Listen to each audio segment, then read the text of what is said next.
भारत की धरती पर कई प्राचीन सभ्यताओं के रहस्य आज भी दफन हैं। ये सभ्यताएं कब अस्तित्व में आईं, कैसे फली फूली और फिर कैसे विलुप्त हो गईं? इन सवालों का रहस्य आज भी इंसानों के लिए पहेली बना हुआ है।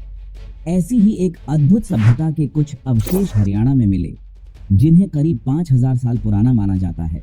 इस सभ्यता को हम सिंधु घाटी सभ्यता यानी इंडस वैली सिविलाइजेशन के नाम से जानते हैं, जो आज भी इतिहासकारों और पुरातत्वविदों के लिए रहस्य बनी हुई है। क्या आप जानते हैं, इस सभ्यता के लोग सुव्यवस्थित और योजनाबद्ध शहरों का निर्माण करते थे, जिनमें मोहनजोदड़ो और हड़प्पा सबसे प्रसिद्ध है। लेकिन इस सभ्यता से जुड़ी कई बातें आज भी अनसुलझी हैं। जैसे इस सभ्यता की लिखित भाषा कौन सी थी, उनका धर्म क्या था, और सबसे बड़ा सवाल, आखिर ये महान सभ्यता अचानक क्यों विलुप्त हो गई? तो चलिए दोस्तों, इस रहस्यमयी सभ्यता के परतों को खोलते हैं और जानते हैं कि आखिर सिंधु घाटी की रेत के नीचे क्या छिपा है। नमस्कार दोस्तों, इस कहानी की शुरुआत होती है साल 1827 से, जब ब्रिटिश ईस्ट इंडिया कंपनी के एक सिपाही जेम्स लुइस कंपनी के अत्याचारों से तंग आकर सेना छोड़ने का फैसला करते हैं। अपनी पहचान छुपाने के लिए वो अपना नाम बदल लेते हैं और भारत में घूमने निकल पड़ते हैं। लगभग 2 साल तक यात्रा करने के बाद 1829 में जेम्स लुइस पंजाब पहुंचते हैं। यहाँ उन्होंने एक पुराने शहर के खंडहर देखे। उन्हें अंदाजा नहीं था कि ये खंडहर कितने प्राचीन हैं, लेकिन इतिहास के प्रति उनके गहरे लगाव ने उन्हें उस जगह का दस्तावेजीकरण करने के लिए प्रेरित किया। दरअसल जेम्स लुइस ने अनजाने में हड़प्पा के प्राचीन शहर की खोज कर डाली थी, लेकिन दुनिया को इस जगह की असली अहमियत तब पता चली जब लगभग 100 साल बाद 1920 के दशक में सर जॉन मार्शल, जो उस वक्त archaeological survey of India ASI के डायरेक्टर जनरल थे, उन्होंने यहाँ खुदाई करवाई। खुदाई में यह साफ हुआ कि ये खंडहर 5000 साल से भी ज्यादा पुराने हैं।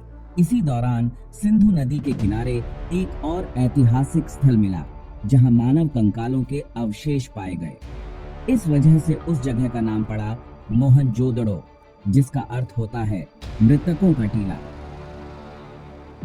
इन खंडहरों ने साबित किया कि यहाँ एक अज्ञात लेकिन बेहद उन्नत सभ्यता बसी थी, क्योंकि ये अवशेष सिंधु नदी के तट पर पाए गए थे। इसलिए इस सभ्यता को सिंधु घाटी सभ्यता नाम दिया गया। वैसे तो इस सभ्यता के कई रहस्य समय के साथ सुलझ चुके हैं, लेकिन आज भी 2 बड़े सवाल अनसुलझे हैं। पहला, इस सभ्यता की लिखित भाषा क्या थी? दूसरा, इस महान सभ्यता का अचानक अंत कैसे हुआ? दरअसल सिंधु घाटी सभ्यता ब्रॉन्ज एज यानी कांस्य युग की सभ्यता थी। ये क्षेत्र आज के पाकिस्तान, अफगानिस्तान और उत्तर पश्चिम भारत में फैला हुआ था।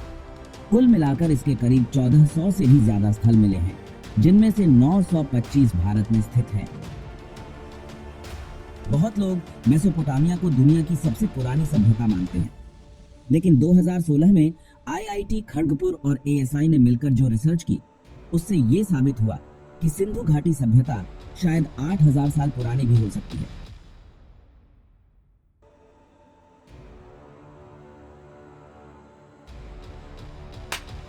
अब सोचिए, उस दौर के शहर कितने एडवांस रहे होंगे।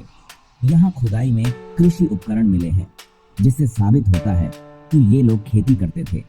मिट्टी के बर्तन भी मिले हैं, जो ये दिखाते हैं कि लोग खाने पीने का सामान सुरक्षित रखने के लिए बर्तन का इस्तेमाल करते थे।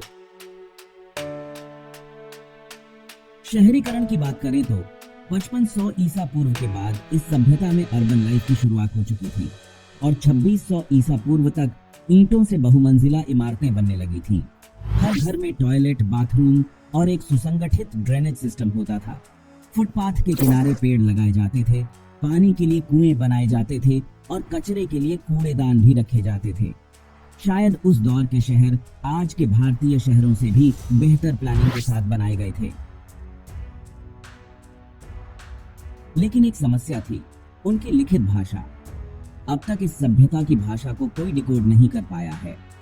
हालांकि 100 से भी ज्यादा प्रयास हो चुके हैं, लेकिन सफलता नहीं मिली।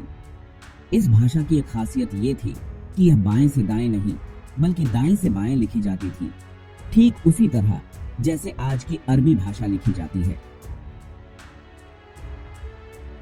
अक्सर इन लेखों में सबसे ऊपर सिंधु लिपि में कुछ लिखा होता और नीचे एक जानवर का चित्र बना होता था, जैसे गेंडा, हाथी या बैल। इनमें सबसे अजीब बात यह है कि अक्सर एक सींग वाले जानवर का चित्र मिलता है, जो शायद हकीकत में अस्तित्व में ही नहीं था। जहां अंग्रेजी में 26 अक्षर होते हैं, वहीं सिंधु लिपि में 400 से भी ज्यादा चिन्ह पाए गए हैं। इसीलिए इतिहासकारों का मानना है कि ये भाषा लोगोसिलेबिक स्क्रिप्ट थी, यानी प्रतीकों के जरिए शब्दों और ध्वनियों को दर्शाया जाता था। लेकिन असली दिक्कत यह है कि इस भाषा का कोई रोजेटा स्टोन नहीं मिला, कोई ऐसा नमूना जो अनुवाद करने में मदद करे। बिना किसी संदर्भ के एक नई भाषा को डिकोड करना नामुमकिन जैसा है। अब सवाल यह उठता है कि इस महान सभ्यता का अंत कैसे हुआ। पुरातात्विक साक्ष्य बताते हैं कि 1900 ईसा पूर्व से 1300 ईसा पूर्व के बीच इस सभ्यता का पतन शुरू हो गया था। शहरों का निर्माण बंद हो गया, ड्रेनेज सिस्टम की देखभाल छोड़ दी गई और 1800 ईसा पूर्व तक ज्यादातर शहर वीरान हो चुके थे। इसके पीछे कई थ्योरीज हैं। पहला, नदी का सूखना संभव है कि जिस नदी पर यह सभ्यता निर्भर थी, शायद सरस्वती नदी, वह धीरे धीरे सूख गई हो। टेक्टोनिक प्लेट्स की हलचल से नदी ने रास्ता बदला होगा और लोग पूर्व की ओर गंगा घाटी की तरफ पलायन कर गए होंगे। दूसरा, वनों की कटाई संभव है कि अधिक ईंटें बनाने और पशुओं को चारा देने के लिए जंगलों की अंधाधुंध कटाई हुई हो। इससे इलाका रेगिस्तान बन गया और रहना मुश्किल हो गया। तीसरा, महामारी का फैलना, शायद मलेरिया, हैजा जैसी कोई महामारी फैली हो जिसने लोगों को समाप्त कर दिया हो। उस समय के लिए ऐसी बीमारियां असामान्य नहीं थीं। कारण जो भी रहा हो, एक सच्चाई यह है कि 600 ईसा पूर्व के बाद यह महान सभ्यता इतिहास के पन्नों में हमेशा के लिए दफन हो गई और इंसान ने उन अनोखे, होशियार और उन्नत लोगों को सदा के लिए खो दिया। समय के साथ यह सभ्यता मिट्टी में दब गई और उसके ऊपर नए शहर बसते चले गए, लेकिन उनके द्वारा बनाई गई वो व्यवस्थित दुनिया आज भी हमारे लिए एक रहस्यमय पहेली बनी हुई है। और शायद भविष्य में जब इस सभ्यता की भाषा पढ़ ली जाएगी, तब हम इस रहस्य को और गहराई से समझ पाएंगे और इसके स्टडी से हम अपने अतीत के बारे में और जान सकते हैं। उम्मीद है कि फ्यूचर में हम इसके रहस्यों को और बेहतर तरीके से समझ पाएंगे। दोस्तों, आपका क्या कहना है इस सभ्यता के बारे में? हमें कमेंट में बताएं और वीडियो अच्छा लगा हो तो इसे लाइक और शेयर जरूर करें। साथ ही ऐसे ही इंफॉर्मेशन को सब्सक्राइब जरूर कर लें।